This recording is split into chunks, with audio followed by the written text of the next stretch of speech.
Hello everyone, welcome back to my channel medicos learn and grow up. Today's topic cretinism. Cretinism एक hypothyroidism disease है। It is an important topic as an exam point of view. Exam में short में 5 marks में cretinism पूछे जाते हैं।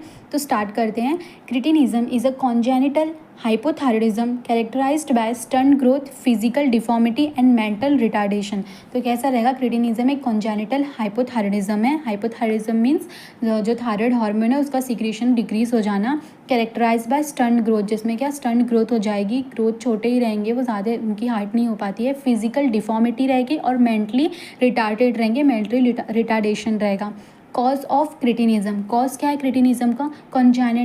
Congenital hyposecretion of और absence of thyroid gland, जो है तो जो हाइपोसिक्रीशन होगा, कम सिक्रीशन होगा, या फिर टोटली एब्सेंस होगा थायराइड हार्मोन का, जिसके वजह से थायराइड ग्लैंड का, जिसकी वजह से थायराइड हार्मोन सिक्रीशन नहीं हो पाएंगे। इसकी वजह से स्टंट ग्रोथ हो जाएगी, फिजिकल डिफॉर्मिटी रहेगी और मेंटल रिटार्डेशन रहेगा।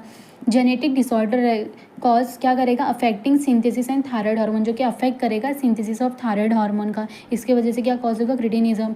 लैक ऑफ आयोडीन रहेगा इन मदर डाइट ड्यूरिंग प्रेगनेंसी। अगर मदर के डाइट में आयोडीन की कमी रहेगी तो फिर बच्चे को भी आयोडीन अच्छे से मिल नहीं पाएगा, जिसकी वजह से जो बेबी रहेगा, चाइल्ड बेबी, उसमें क्या आयोडीन का लैक ऑफ आयोडीन रहेगा।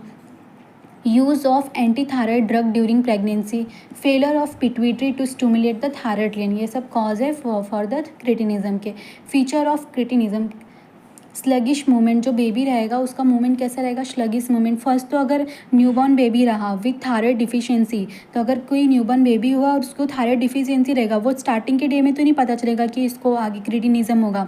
एट बर्थ उसको पता नहीं चलेगा, because thyroxine might have been supplied from the mother से उसको थायरोक्सिन मिलता रहेगा। But a few week after the birth the baby start developing, जो भी थायरोक्सिन की कमी पहले तो मदर से उसको सप्लाई होता रहेगा, इसकी वजह से उसकी साइन एंड सिम्टम्स नहीं मिलेंगे। बट बाद में क्या होएगा, जब वो फीटस बाहर आएगा बेबी, तो उसको बाद में उसको कुछ दिनों बाद उसको जो भी क्रिटिनिज्म के साइन एंड सिम्टम्स रहेंगे वो दिखना चालू हो जाएंगे, जैसे स्लगिश मूवमेंट रहेगा, croaking sound while crying, skeletal growth is more affected than the soft tissue, जो स्केलेटल ग्रोथ रहेंगे ज़्यादा अफेक्टेड रहेंगे than the soft tissue.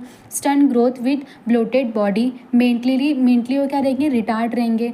Tongue become so big that tongue hang down with dripping of saliva, होता रहेगा, टंग इतने बड़े हो जाएंगे कि उसका टंग कैसा रहेगा? That is tongue down and with dripping of saliva होता रहेगा। Big tongue obstruct swallowing and breathing, produces brittle breathing, may sometimes choke the baby. That's it, ये था cause of cretinism and feature of cretinism.